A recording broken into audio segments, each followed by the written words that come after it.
in the world today. So we'll be talking about that, and we've got a guest that's got some very interesting perspectives on what's happening in the world and how things are going in that space. And we might get on the main computer in a little bit, but I'm going to bring in my special guest, and we're going to talk about a number of things that are going on in the world, including her view on how things are going. She's written a very wonderful book, and we're going to learn more about that, and then we're going to learn more about her take on what's taken on in the world. And we may get into some of the news items that we usually do at the beginning, but sometimes technology doesn't want to work. So I want to bring in Shala Patel, and we're going to have a conversation about some of the things that are taking place. And like I said, I might come back with some additional guests because I see Shaquille has joined us, as has Rick Rosner and others as well. So how are you doing today, and how are things going in your world? Things are well. As everyone else, is feeling the anxiety with the election next week, but hopefully we can all keep a handle on this anxiety and hope for the best results for all Americans. Yeah, hopefully that'll be the case. I know one of the things that you had talked about in your book, and if you'll just tell a little bit about the book and everything, is all of these important issues that are going on and how these issues are even impacting the election and everything. Because I know that you've mentioned things around climate control, and you've definitely mentioned things around the impact. And I think a lot of people are paying attention to the abortion issue ever since Roe was overturned, and we're getting some of these new things that are impacting that. So if you can just share a little bit of your thoughts on that and how that's even impacting the elections. One of the things I've heard, and Rick is with us, and hopefully he'll join us shortly, is that we haven't had enough of the young people coming out to vote. I was actually talking to a politician here in Durham, North Carolina, where I'm based, and they were saying that they would like to get 80% turnout, and I think we're at like 60 or something. We're heading towards 60 or something like that, and everything. But they really wish that there would be more young people coming out because we're actually here where Duke University is, as well as North Carolina Central University, which is one of our HBCUs. So I just wondered if you could take a little bit of time to unpack some of these important issues that are going on and how they are impacting us. Well, thank you, first of all, for having me on your show. I started writing my books because I was really concerned about the Me Too movement. And the reason why I'm even mentioning that is because how it has impacted the relationships between men and women. And I think that that has become such a paramount issue with the current election, where there's such a dichotomy between what the men are seeing and what the women are seeing. So I think starting off with just relationships, and basically the young men need to understand that just looking at what kind of men do women want. And one of the main reasons that they're saying that the young people are voting or siding with Trump is that because he's rich, they want people, everybody wants wealth, but not to the extreme where it's a detriment to the rest of the society. The other thing is that what kind of role model do you want as a male? Do you want to be a bully? Do you want to call people names? Or do you want to earn respect of people? Do you want to basically take care of your family, take care of the communities around you? And is that what you're seeing in the politician that you're voting for? So, my thing to the young man is that if you want to go get ahead in life, let's start with the basics. Let's look at who your role models are. What kind of characteristics do you want to foster in yourself? So that's how my book had started off, with relationships, and that is what the book us or Us Unhinged was about.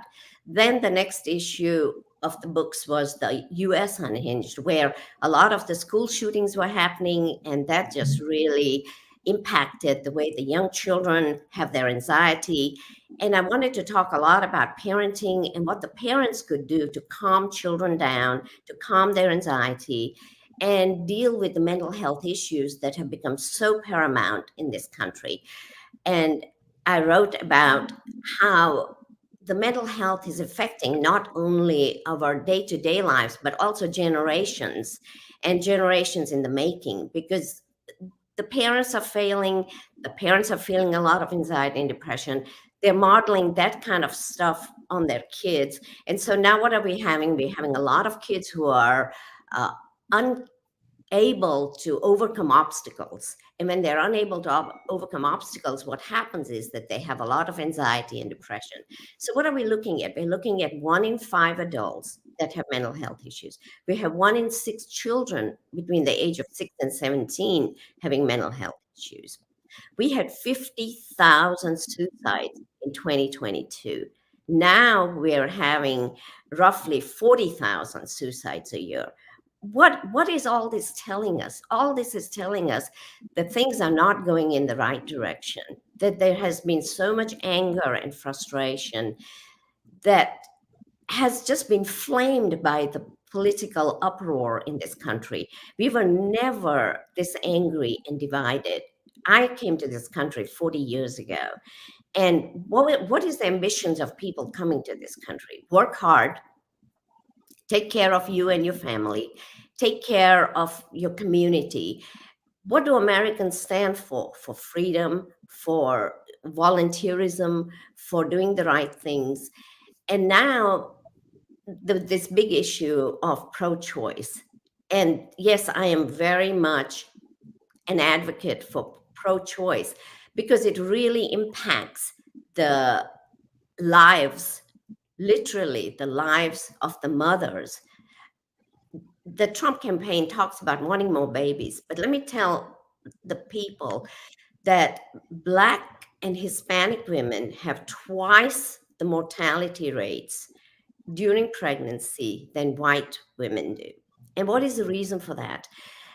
Since the overturning of Roe versus Wade in June of 2022, we have seen almost a 67% increase in states that have had the abortion bans. And what is the reason for that? Because one, when you have an unplanned pregnancy, which is almost 70% of cases for Black women, it's a 47% case with white women. These are unwanted pregnancies, unplanned pregnancies. So what do? A lot of them, when it's an unplanned, then they don't get the prenatal care that they need. They don't take care of their bodies. They don't, psychologically, especially if over 1 million women, no, it's 11 million women that have had to travel more than 1 hour to try and get any kind of abortion care. People who are not financially able to, or are already suffering from limited financial resources, or not able to take time off to go ahead and take care of their health or take care of the problem, are just going to put up with it. And then the mortality gets higher because then they end up having to make decisions. Either, it's so sad because there are 68,000 deaths a year from backstage abortions around the world. And is this what we want for America? We are supposed to be one of the healthier nations. We are supposed to be more care available. We care about the women and the children.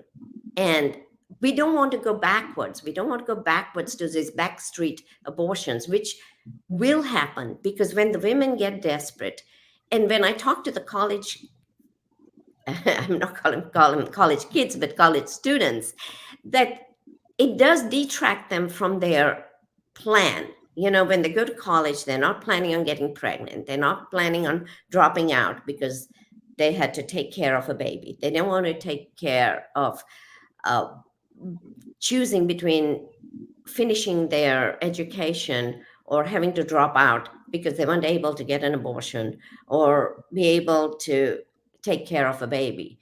And so many issues are at hand with which young people need to understand that this is going to impact not only you now, and what are, let's talk about some of the reasons why there's such a high mortality with females when they don't take the care.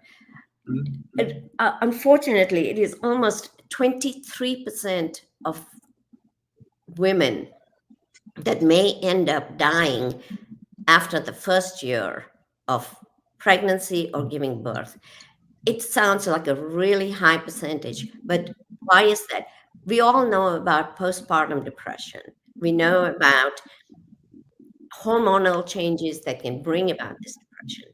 But people need to realize that when this is a forced pregnancy, they are forced to change their way of life. They were made to carry a child. And a lot of times it may be due to rape, incest, or it may be because, let's face it, they may have gone to a party and had an evening of getting drunk and didn't know what was happening, and they end up getting pregnant. So there's a lot of depression and anxiety that arises from that. And then when you take away their pro-choice to what they can do with their own body, 23%, I want to emphasize that, end up having major depression or suicide. And that is one of the biggest reasons for maternal mortality after a pregnancy. There are lots of other reasons. Why are there spontaneous abortions? Let's talk about that for a minute. That is nature's way of saying that whatever baby you're carrying is not viable. It has defects. It may be heart defects, spinal defects, brain defects, liver defects, lots of different organ failures. And this baby is not going to be viable after birth. But what happens because of women not being able to have these abortions, are forced to carry this pregnancy to term. So then you end up giving birth to a child that is not going to be able to live more than a few weeks and definitely less than a year. And so then the infant mortality rates have gone up. And now we are looking at almost a 7% increase in infant mortality after the child is born since the abortion ban. Dr. Patel, just really quickly, I did get the other computer to work and everything. It's been fascinating to learn about all of this and everything along those lines and everything. But I know one of the things that one of our guests talks about sometimes, and I don't know, he's probably going to have some questions, is the way, and I'll let Shaquille put it and everything versus trying to paraphrase him, but kind of the white male guilt. So I'll bring Shaquille in and he can actually ask the question versus me trying to phrase it and everything. But I was just wondering, because I know that it's come up on a couple of our shows and everything. So Shaquille, it sounds like she's definitely a proponent of what it used to be called the Me Too movement, but is bringing up some of the maternity stats and everything along those lines. So like I said, I know you brought up some issues similar to that on past shows, but if you want to just maybe phrase it in the way that I'm not going to try to phrase it for you. But as you were talking, I was thinking about some of the things that you brought up in past shows. I'm not sure what things I've said that you're specifically referring to. Just kind of like the white male guilt that some of the voters are going through. I don't think I've ever talked about white male guilt, but I'm not going to come out like a bull raging with a brand new guest. So I'll let Rick go before me. No, I don't know what to say about white guilt. I can say that women are out voting men in this election, according to various sources, by 8 to 10% across the country and by 10% in the swing states. So there is a lot of, I think, anger at dumping Roe, and Justifiably. and I'm not sure that voting differential is being caught in the polls.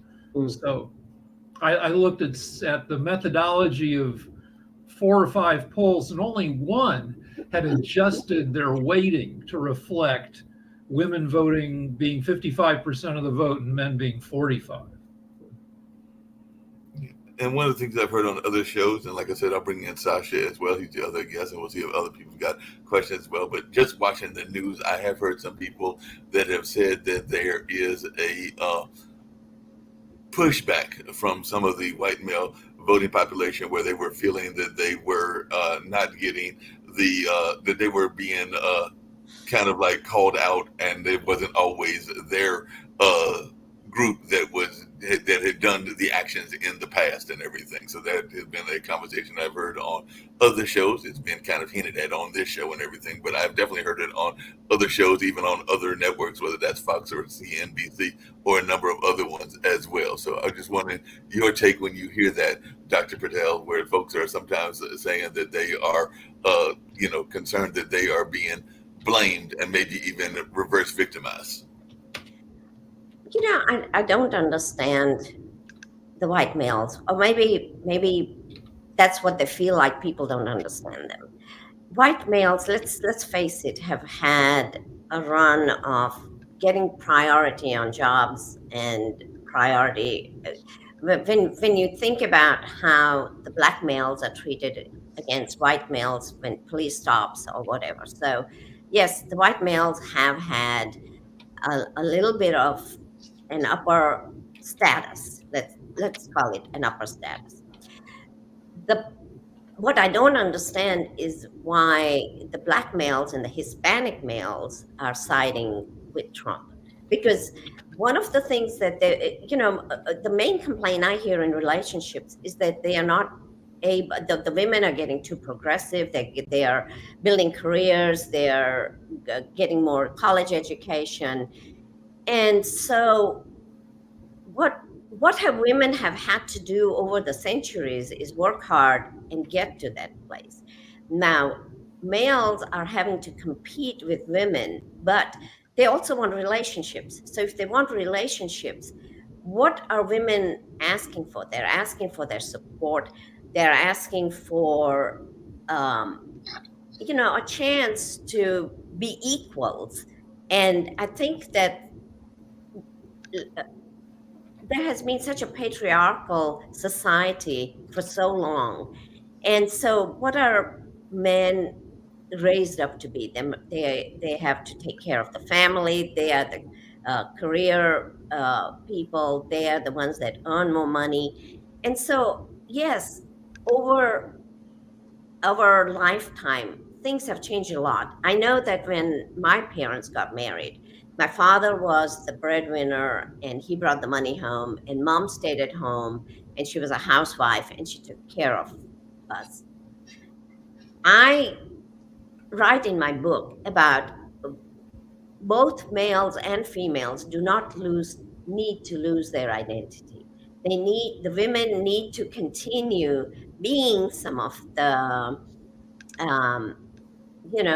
doing some of the roles in the house. They need to be able to take care of kids. They need to be able to sew and cook. But it's a shared responsibility now, and that's my concern is that men, if they want to have families, they're going to have to side and they're going to have to support the women. Otherwise, it is going to be a lost we're seeing that all over the world. It's not just in America. We're seeing it in Japan, where they're not able to have relationships. There's such a dichotomy of excessive males in China, and they can't get women. They're having to import women from Vietnam to get married. All over Europe, they're talking about a decrease in birth rate, a decrease in marriages, a decrease in relationships. And I've kind of researched and written a lot about that in detail in my first book. And I feel like things are going to have to come to a midline where males are going to try and understand women a little bit better, and women have to try and understand males a little bit better, and then support each other. I think support is the main thing, just like in communities. So how do you respond to the criticism that males are, turning to Trump because they've been accused of being toxic for the past 8 or 10 years? I don't see males as toxic. I feel like they have had, like I said, the upper hand. They've had the run with, and I am at fault too. I will admit that I was brought up in a very conservative Indian culture where males, you take care of them. And I still cook a full meal every day. I'm the one that still does the grocery shopping. I I take care of a lot of things at home, and sometimes it gets overwhelming. And I think that the young females have run away from their responsibilities. And my thing is that women need to learn to be women as well. And I don't know whether they see it as toxic with males, but this is the way the males have been raised. But if the males can start helping out a little bit, um, as far as seeing them as toxic, I don't personally see that. But it's not whether you see the males as toxic or whether males are actually toxic. It's the media environment that males will turn like to bro culture, like Joe Rogan, who I think has, well, he doesn't have the most popular podcast, but it's one of the, he's got 17.5 million viewers. And he meets males where they'd like to be, which is, I'm talking to you bros, and we're, and then, women might have separate culture. So where it's not how people are, it's how people react to their media environments. Well, it's called stroking the ego. Now, come on, a lot of these male dominated podcasts like Roe, everybody wants to have their ego stroked. And it's just like males, they want to be told, hey, we shouldn't be expecting more out of them. They should, uh, act in a certain way. But my challenge to them is, do they really think that women want to have males who are going to put them down, who are expecting women to just do for them all the time, uh, talk down to them, demeaning them? I mean, I, there has to be a balance. And if all these male podcasters are going to continue to talk like that about, just stroking the male ego, then you're going to have a lost generation, as I said. But what we're going to continue to have, everybody's going to continue to have their preferred media environments. Mm-hmm. And that, like, my wife and I just started watching reality dating shows. Mm-hmm. And I would say that, I cite this a lot, but 100 years ago, on average, you married somebody who lived a quarter mile from you. Mm-hmm. And now with social media and with dating apps, you can choose from among thousands of people around the world. And it's raised people's expectations. And in the case of reality dating shows, it's turned some people into nightmares because of their high expectations. And now 25% of the countries on Earth do not make enough babies to replace the existing population. And in 30 years, it's going to be 75% of all the countries. So just really quickly, Rick, along those same lines and everything, one of the things that I was curious about, Dr. Patel and others may want to chime in as well, is there is so much turmoil going on in the world. Like I said, because of computer stuff, I didn't get to as much of the news as I usually would do. Didn't get any of it, to be perfectly honest, and everything. But with that being said, on the usual newscast, it's talk about Ukraine, it's talk about definitely other parts of the world, including those in Africa that are going through turmoil. There's talk about Taiwan and China. There's talk about definitely what's going on with our southern border. And of course, there are then talk about what's happening in Israel and everything. So you as a psychiatrist, how is this impacting our youth? Because like I said, a lot of what they are seeing daily, whether they are watching it themselves or whether they're, hearing their parents talk about it or hearing it in their background and everything, how much do you feel that this is impacting them as kids growing up?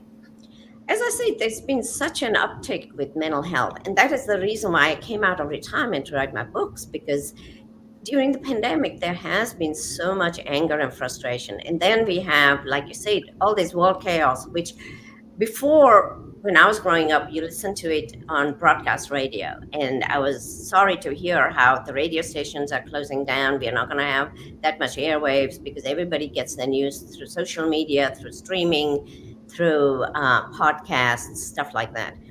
And having that in your face, I mean, a child is going to be impacted. The parents are talking about chaos, they're talking about all this war.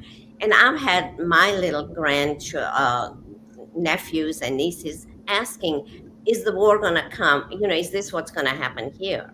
And they're already facing school shootings here in America and having to deal with that. So there is always so much anxiety. And on the other hand, then the parents get overprotective. So when they get overprotective, that's when they don't let the children learn how to deal with obstacles. And so this is why I talk a lot about parenting as well, on how to raise confident children, how they need to limit their own social media contacts, how they need to try and help the children understand about this chaos that is around the world. And I guess that is why I am so adamant about not adding more chaos to America. There is already enough around the world, like you said, with Ukraine and Taiwan and China, and now the Koreans going into Russia, and it's just everywhere. And for children to grow up having to listen and face this day to day, what else are they going to feel other than trepidation? So I take it the solution or what you're hoping for then is that Kamala Harris will win. That way the US will not be as chaotic. Is that the gist of it, Dr. Patel? Well, hopefully, we can put up with a few years of bad policy, but Trump has literally said, he wants generals that were like Hitler. He has sided with all the autocrats. He wants an authoritarian regime. He wants to be surrounded by people who are yes people. He wants people that literally will just agree to whatever he wants to do. So many people who were close to him and have worked with him have said that they see him as so dangerous if he comes back into the Oval Office, because nobody will be able to stop him like they stopped him during his last 4 years. So, yes, I think that okay. It will be. So what you're referring to is a whole heap of political bluster. And, if The Guardian and Sky and Channel 4 and ITV want to blast that across the airwaves, that's fine. When Speaker Burkow decided he's not going to let the sitting president address our parliament, I'm British, by the way, are not going to allow him to address the parliament. All this sort of stuff that has happened against Donald Trump. So let's talk about some of the issues that you've brought up. You've brought up about us living. Hello, Steve. Did you want to? I was going to say a few things, but I know you're always limited on time, Steve. Did you want to come in for a few minutes? Yeah, good evening, good afternoon, everybody, or good morning, should I say. I just want to come in briefly. I'm in Washington today. I've got a meeting at the White House at 2 o'clock, and then this evening I'll be saying a few words at the Diwali reception. So I want to wish all of you a Happy New Year. Happy Diwali. The President and First Lady are going to be there, and I'm going to be going to a briefing about just the progress of the White House over the last few years. And the only thing I'll say is that the numbers are not looking good in North Carolina right now. There's been a significant downturn with Harris momentum. I've looked at the data. Young voters are really down compared to even 2016 and 2020. And I am really concerned now of whether Donald Trump will win North Carolina. I do think, regardless of whether we're Democrats or independents, we need to prepare ourselves that he may win the presidency again. And I don't think it'll be the end of the world, but I think it will be a significant. Maybe if media and the school system goes in and tells them all that they're racist and bigots and terrible people, maybe that'd help. You may not have done that enough. Well, I don't know. Like I said, I as a Democrat and a commentator, I can tell you right now that if the election were held today, Donald J. Trump will be elected president again. And I don't know why, but I think... Really? She's not doing well with men, young men, and there's a gender gap. And this is affecting in the rural areas where 42% of North Carolina is in rural area. I'm just calling it the way I see it. I see this being 2016 all over again. It's interesting. It's interesting you said that. I know you got questions, Shaquille, because actually I was downtown Durham. Well, I'm just saying, like, really, you don't know, Steve, why Donald Trump's up in the polls? I mean, the people that are taking the polls are telling the pollsters and telling media why they're voting for him. How could you guys not know? They're telling you what the problem is. People, Debbie's are ignoring them. But just I've really got quick, to run because I got to go to a meeting, but I'll be back on Thursday. And I just want to thank everyone for being. I want to thank our guests for being here. Not to be a negative Nelly if you're a Democrat, but all I'm saying is we need to prepare ourselves that Donald Trump could win again because it could happen. And no, but Steve, just really quick, because I know you got to go and Shaquille's got questions for the guests and everything. But I was saying, I was downtown on Friday and everything, and surprisingly, the Democratic Party was saying the same thing. Even in Durham, they were saying that the numbers are down. They were concerned about the numbers being down. They were also concerned about the number of African American males that were voting for Trump, and also some of the numbers that were not going their way. So they were definitely trying to pump up. The last thing I'll say is on 60 Minutes last night, Stephen Miller, who was an advisor to Trump, along with the guy in charge of deportation, I mean, they're saying that they're going to use military to deport people. They're going to separate families. I mean, I tell you, this is a scary time for anyone here in this. Well, again, but again, this is the fault of Debs. They've let that many people in.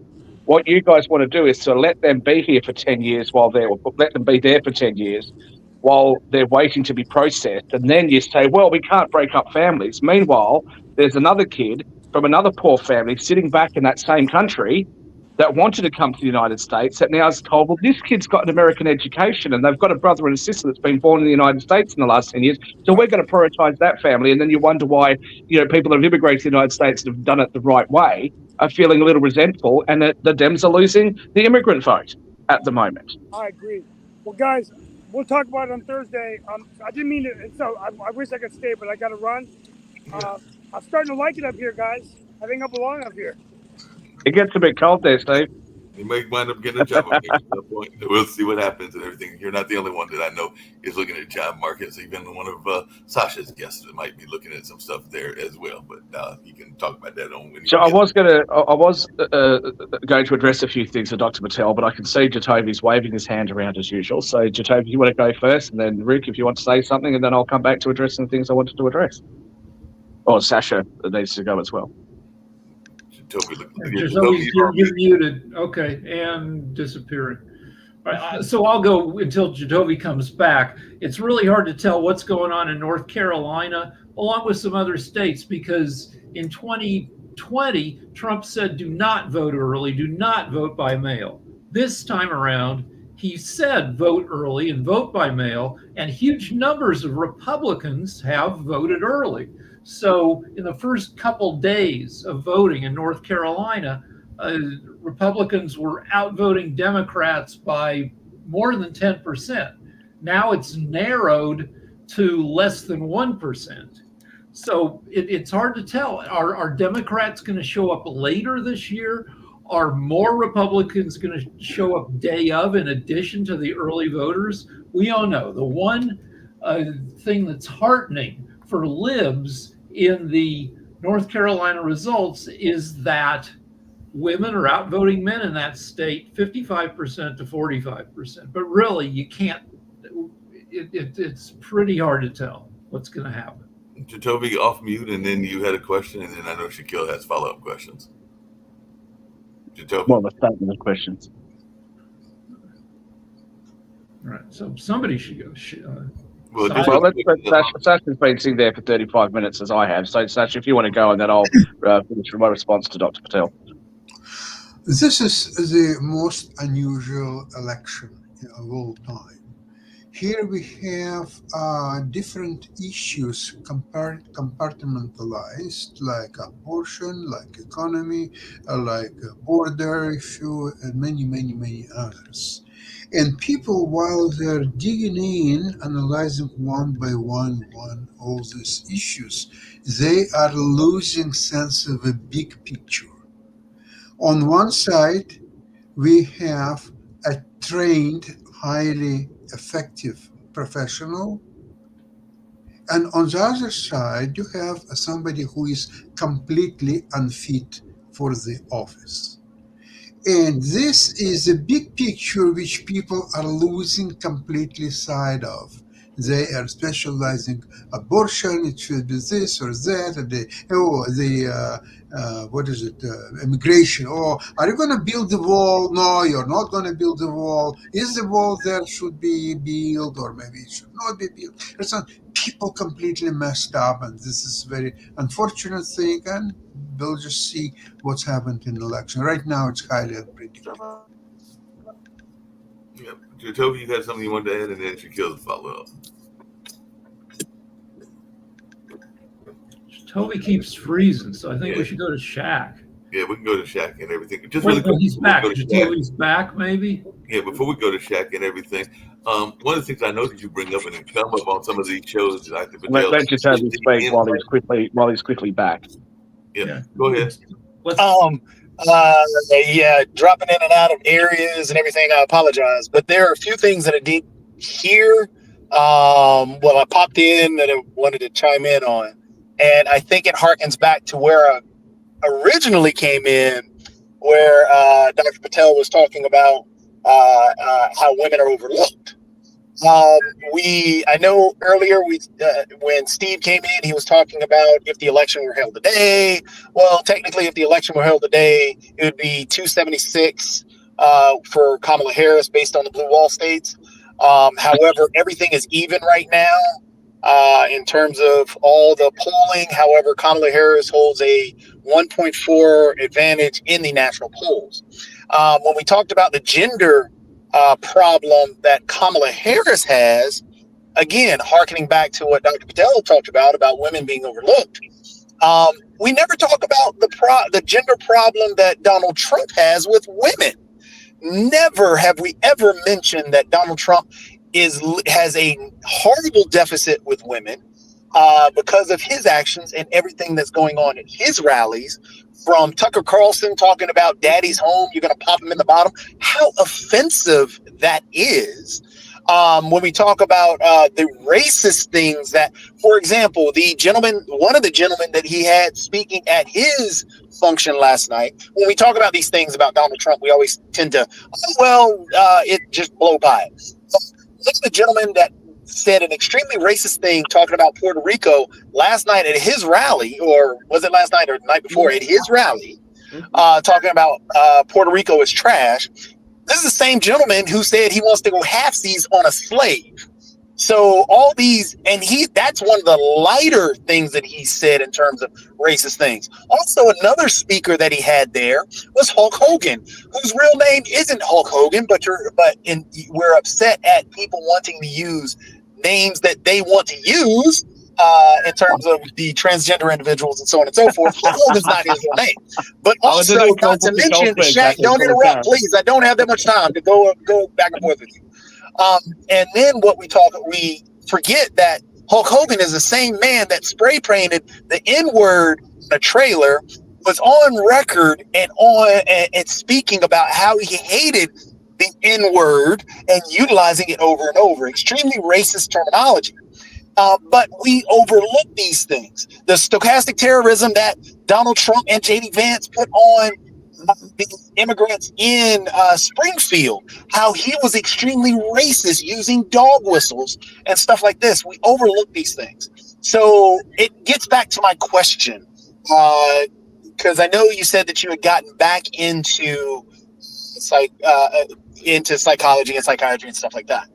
My big question is, because they have done studies years past talking about how at-risk youth in many minority communities have shown signs of PTSD due to the actions and the things that kids especially are inundated with based on the like what's going on in Springfield, or the individuals being hunted based on what Donald Trump has said about FEMA.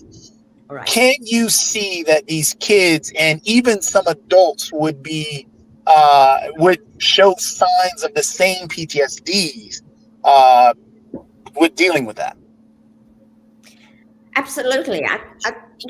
This is what I don't understand about the younger men siding with Trump, because they know he lies. They know that he feeds his ego with saying all these lies.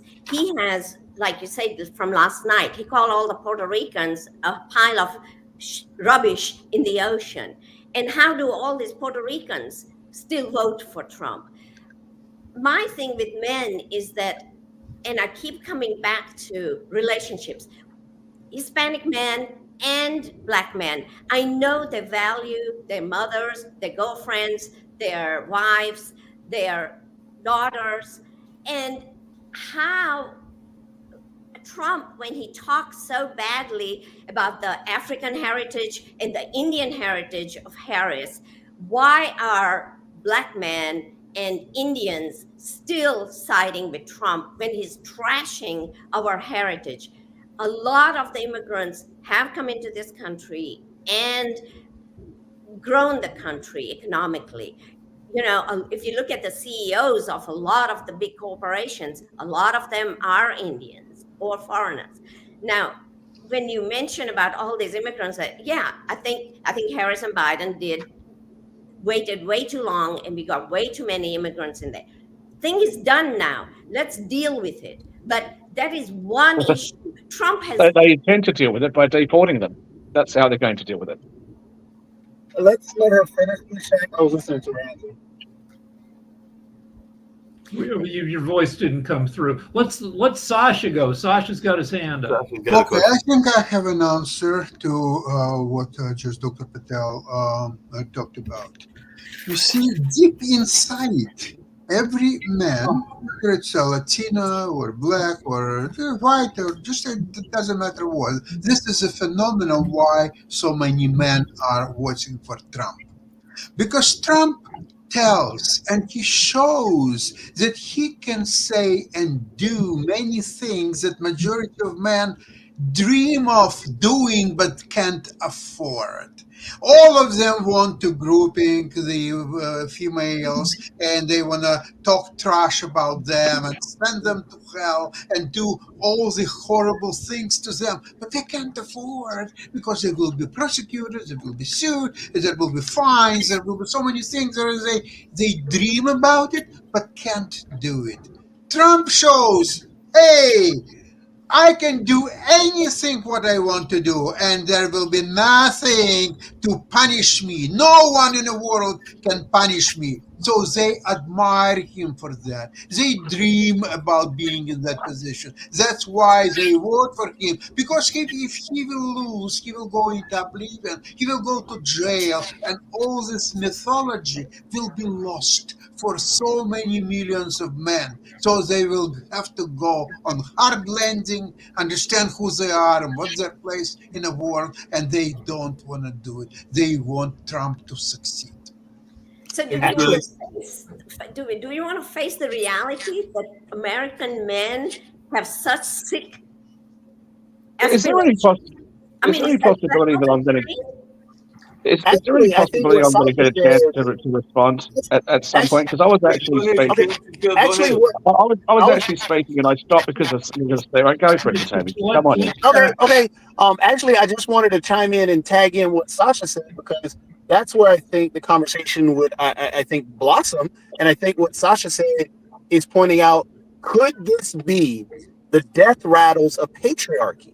Because of the fact that equality for the privileged always feels like oppression. But, women are trying to be on that same level playing field as men.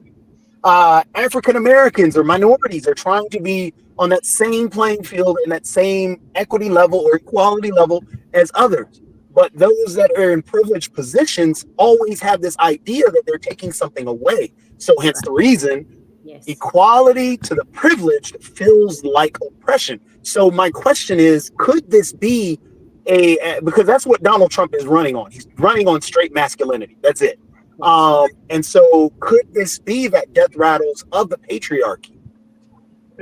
Or could this be that he's running off this? I know you guys are drinking all the left Kool-Aid, but don't interrupt them. They're on their Trump bashing thing. They won't let me speak, so why should they let you? I have to deal with the oppression by the federal government daily on individuals that are on power trips in Washington, D.C. So the thing is, when I'm sitting there, and I know there's a lot of Americans out there feeling the pressure, the pounding of the federal government currently, all the stuff you accuse Trump of doing, the federal government is doing right now to citizens across the United States. So the thing is, you're accusing Trump of doing things the Democratic Party's been doing for the last 4 years. So that's one reason why he's popular. It's not because he's this ogre bad can I ask guy. a question about the legal? Can I ask a question about the legal problems that you've been seeing? Is that from Biden's administration, or is that? I know, but I want to know something, because you brought this up a few times that you're having to deal with a lot of legal battles, or did it actually officially come from the laws that Trump put in place that don't expire in 2025? No, it had nothing to do with the laws. Okay, I'll just give you an idea that happened this weekend while I was in Salt Lake. Okay, I told the PBGC, the beautiful government that was overfunded by your beautiful president, Biden. He gave them $80 billion when they only needed $26 billion. So they're running around suing small businesses like no kidding. The minute I said, well, they want to subpoena me, I said, well, I'm going to Barcelona. Do you know, just like the Nazis they have a process server on my doorstep that hour, like no kidding. That is the government that people are seeing. That's the government that is the Biden-Harris administration. And that's one reason people are for Trump. Wouldn't that be efficient if they sent somebody right away? Kim and Nick, hold on a second. Kim and Nick, Trump of being like a Nazi. Hold on a second. Kim and Nick. Right now, and I've got firsthand experience. Does anyone here else have it? Maybe not. But I will tell you, there's a lot of Americans that have it. Hold on a second. Hold on a second. Nick, why would I want Nazi Biden and Nazi Harris involved? Come on. Isn't that called efficient? Kim and Nick, we have a guest. She said actually asking a question again. So hold on a second. Sure the Nazis are efficient. Nick and Kim, we have a guest, and Shaq was actually asking a question to the guest, because she was definitely talking about the Me Too movement and about women's rights and a number of other things. So, Shaquille, it's your turn, and I think you had some questions or some points that you want to give to Dr. Patel and everything. So, if I can defer, it's your turn, Shaquille. Well, thank you very much. I don't want to interrupt your Trump bashing session, but to Dr. Patel. So, we've seen what the UK has done. We've seen John Perkow, who I thought did an exceptional job as a speaker in a very difficult time in British history. Not allow Trump to speak in the House. We've seen the UK throw a massive tantrum, the Remain side throw a massive tantrum after Brexit. Now, Brexit hurts me tremendously, because I was at the time getting my residency visa for Switzerland, and I was living in Europe, so that threw my life into disarray. But I respect the result. There you see that Nigel Farage gets his bank accounts closed, and no bank would let him have an account. We've seen men talk about, we want to make sure that the family law is changed so that we are not in a situation where we are losing half of our assets, especially when there's no children involved. And when there is children involved, we want to have equal access to our children. We've been ignored. The Chief Justice of the Family Law Courts in the UK made a statement that the breakup of the demise, I think it was, of the nuclear family in the UK is not something to be mourned, but it's something to be celebrated. We've seen the UK rewrite the laws to allow, recently, a gentleman, in the last few years, a gentleman made tens of millions of pounds in some IT company that he founded, decades after he broke up and divorced his wife, and she was able to come back and petition the courts for a share of that money. And men are saying, hang on a minute, this isn't fair. we are seeing the rates of suicide, which is what you talked about before, go up dramatically. And who is it going up the most in? It's going up in boys. Who is it? As far as adult men are concerned, it is adult men that are killing themselves in greater numbers. We have seen the school system preference girls in a way that all boys' schools are being told to force the boys to read Anne of Green Gables when they want to read something like Goosebumps. And we're wondering then, well, why is there all of this division? We're wondering why an 18-year-old or a 20-year-old boy today can't understand what everybody's talking about with the patriarchy when people are referring to things that happened 50 and 100 years ago. For a 15-year-old or a 25-year-old male today, that doesn't resonate with them. We have seen so many things that have happened. Now there's a report that came out recently that Donald Trump's son, who I think is 17 now, that he was denied the ability to open up a bank account. So I think it's a bit rich to say, well, it's just because the men are trying to stroke their own egos. Not at all. Young men, and men in my own family, who are looking for wives and looking for girlfriends, they don't want their daughters to grow up to be a housewife like some of my aunties are. Obviously, I'm Indian as you are by heritage, right? We don't want that. I've had people in my family say to me, "Oh, you need a good Indian girl. She'll cook and clean." I said, "Look, I can pay somebody to do that. Oh, but she'll look after the house. I can afford a cleaner." Okay, so I don't. I'm not looking for that, and I would be pretty heartbroken if I had a daughter whose ambition in life was to do that. But trying to lump us all in with that category, I think, is incredibly unfair. And what it does, I'll just finish this. What it does is it ignores the very issues that men and younger males have been telling people for decades, for at least the last 20 years that I know of, that these issues have been ignored. The highest rates of domestic violence in relationships happen in female-female relationships across the United States, Canada, and the UK, and Australia. Okay? Like, we have seen all of these things, and what happens is we get very selective about what we're going to pick. And California, I'll finish with this. California made me laugh the most. When I was over in California and they were handing out flyers to deal with homelessness. And the flyers said, 1 out of every 7 homeless people in California is a woman. Okay. So I've got to donate money to get those women off the street. We're not going to worry about homelessness in general. We're not going to worry about the other 6 that are males. We're only going to worry about the females. And so then you wonder why, when females are now graduating college and universities at higher rates than men and boys, they're graduating with better grades. A lot of boys are dropping out of school early, right? The academic rates for males are falling. We have all of these structural issues, and the best that people can come up with is it's just egotistical, patriarchal, masculinity. And you also made the comment as well about boys and men, are using a bully to be their leader instead of being the kind of men that women want. Well, you know what? Men tried being the kind of men that women want, and we've been spat at and abused for years. We've been taken advantage of for years. And this is why you hear a lot of young men that will say, I try and take a girl out on a date, only to find that she's TikToking and she's going out for dinner every day with a different guy so she can get a free meal at a nice restaurant. And what do they call him, the Chad, he gets to have all these women that think they're being promiscuous and dressing like the town bike used to dress 20 years ago is somehow really gorgeous. So she's going to go out with 10 and 20 and 30 guys, and then when she gets to 30 or 35, says, oh, where's all the good guys? Well, sweetheart, we don't want you anymore. So if you're going to say, hey, you guys are passport bros, and you just want those women, no. What we don't want is women that are going to treat us like trash. And for as much as that continues to be ignored, and for as much as, traditional families continue to be ignored, that is why you're going to end up with people like Nigel Farage. That is why you're going to end up with Brexit.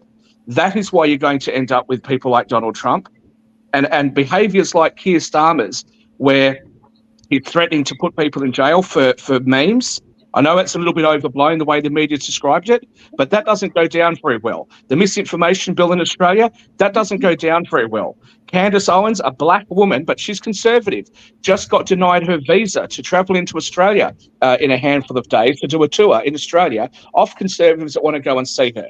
I think you've raised so many issues, so I feel like we need to address it before the show is over in 5 minutes. But Rick, do you have perhaps you'll have to come back on to the hill. I would like to join in on this conversation. Okay, hold on. One area where Shaq is right is academia, where I think the ratio of women in the U.S. in college and in post-grad programs is something like 60% women, 40% men. And that's great for women, but it is crappy for men. Now, one other thing, Toby talked about the death of patriarchy. We've been hearing about this for decades. We also have been hearing about the demographic death of Whitey and the Republicans, and that hasn't happened yet. The U.S. is still 61% white, and whites will not drop under 50% of the population for another 15 or 20 years. So this stuff is... Why is that something that we want to celebrate? Check look at the other way around. I'm not celebrating it. I'm saying that there's a chance. Demographic changes and cultural changes are going to take longer than we think they are. Yeah, we got a guest, so let her have the last 3 minutes and everything to respond to what Shaquille and others said and everything. And hopefully Shyla Patel will come back. It's definitely been enjoyable having her comments and everything. I think there's a number of unfinished issues that perhaps you'll come back and discuss with us more on another show. Well, Shaquille, I appreciate all your comments. My thing is that, yes, we have had issues with males and females and the way the things are changing. Let's face it, it takes generations for changes to take place. And the pendulum always swings from one end to the other before it's going to settle down in the middle. I talk about that with relationships. I talk about all the changes that come about. I talk about the thinking of men, the rise of the women. It is difficult for both generations to accept some of these changes. I may have been one of the most different Indian females growing up because I was out of my home at the age of 17 when I went off to medical school. I'm also British like you, so I'm very aware of, because I did my medical training in St. Andrews and Manchester before I came over to America. So I understand, I grew up in an Indian culture, but I have been with an American man for 36 years. So I know what it takes to be in the Indian patriarch society and also having a Western look into the lifestyle. I am so proud of my nephew, who was the first male who was born in the generation below us. And he is he's in real estate, but he's almost like a stay-home dad who takes care of their two kids. And he has an American wife who is the main breadwinner right now. So things are changing slowly, but remember, it is going to take generations. And the men can't just go around complaining that they are being shortchanged. My point is, let's look at the toxicity that they are going towards. And that is what they need to remember. The young men in North Carolina, and they're talking about where the young men are not voting and not wanting to get, just remember, it is their generation that is going to make the difference. And the right to vote. I mean, people have died with their getting a right to vote. And here, but they don't want this. No, don't interrupt me, please. And bottom line is that these men need to step up to the podium and make the right decisions. They need to make the right choices. And they need to remember that with this pro-choice movement, it is their girlfriends and their wives and their mothers that are going to die in a lot more difficult situations with their pro-choice being taken away. Now, you know, if they care at all about their counterpart, they care anything about the females in their lives, then they need to be able to side with the right person. They cannot just complain and things are going to get better. They're going to have to accept changes are coming, and everybody has to work together. I understand that women may have gone too far one end. I don't like the leftist views on transgender stuff.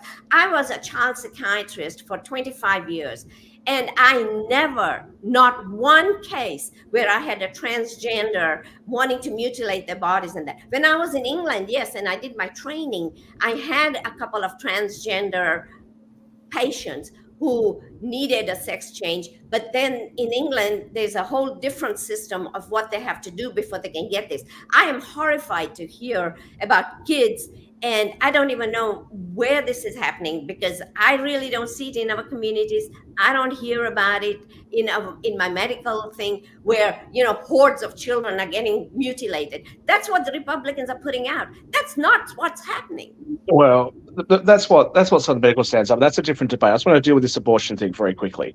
Two things. One, you talk about toxicity as if only men and only young men are the problem right now. That's not true. Secondly, in relation to abortion, I agree with you. It should be a woman's choice, by the way, but that's not the issue before the courts and the Dobbs decision or the Roe v. Wade decision.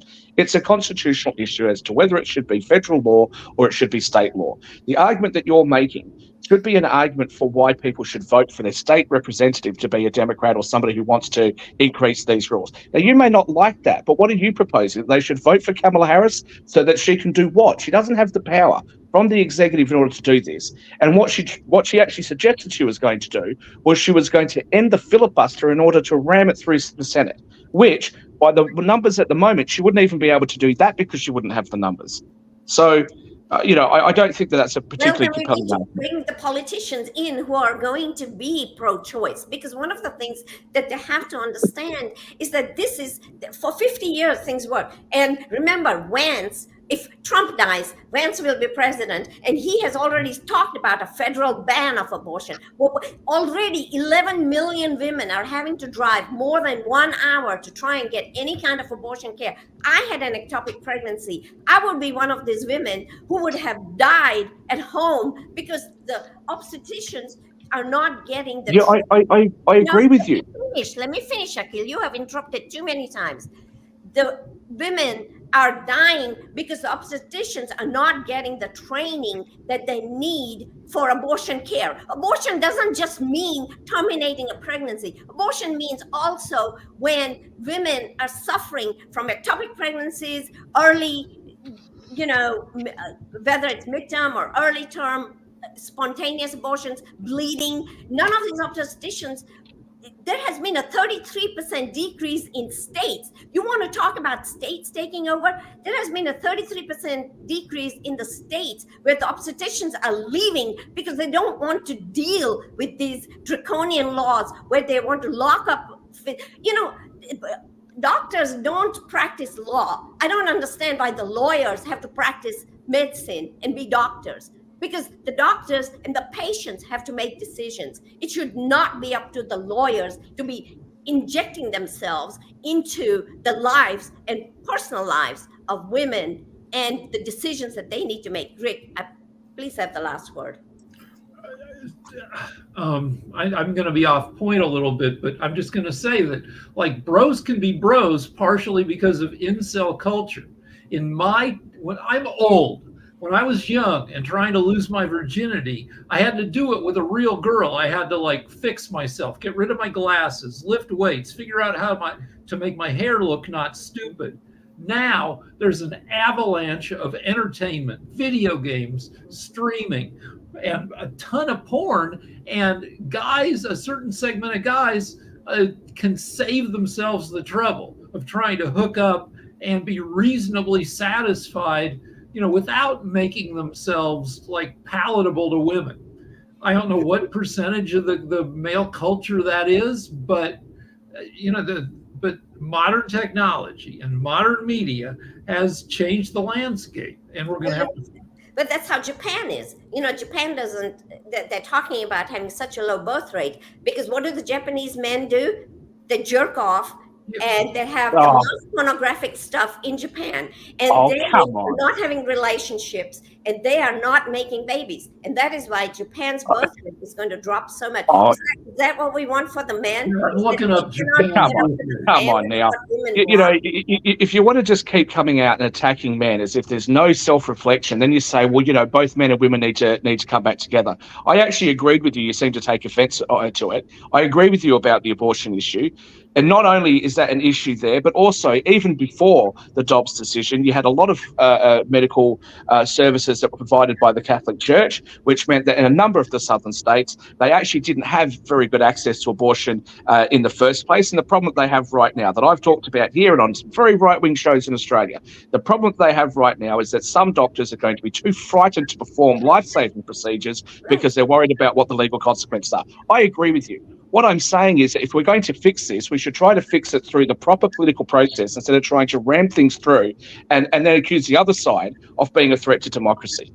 Okay? It's not that I disagree with you fundamentally on a number of these things. It's how things are being done. If we want to drive change, we're not going to do it. You're simply not going to do it by just attacking men and attacking men. The birth rate being low in Japan, yes, Japan's a very patriarchal society. It's also very, very expensive over there. They're not able to afford to get homes. We're seeing the same thing in Singapore for similar reasons. We're seeing the same thing in Western countries for different reasons. Okay, so to just sit there and say, well, it's all men's fault. You know, it's all young men. But that's the way that you're speaking. That's what it sounds like. If a male was to describe women in the same way that you're doing, that'd be called chauvinistic. With all due respect, you need to read my book. That's not what I'm saying.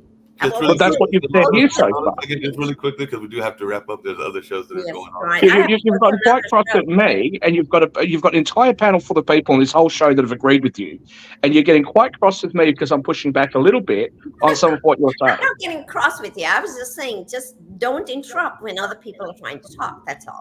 So let me interrupt when other people. Sure. So yeah, I looked up Japan's birth rate. It's 1.2 kids per woman, which is 40% below replacement. The US is 1.6, Japan 1.2. And I'm not blaming guys. I'm blaming the technology and the culture. When I was growing up, our models were Schwarzenegger and Stallone. You lifted weights, you got jacked, you showed your arms to girls and hoped that would be enough to get you laid.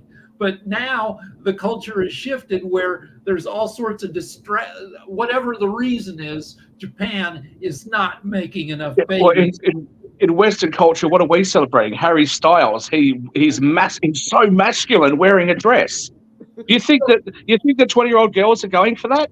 No. They're not. They're not going for that. That they want guys that are a little bit more manly. And men, they want women and girls that are a bit more girly and feminine, okay? They don't want some chick with 30 piercings through their face. They don't want some chick with half a shaved head.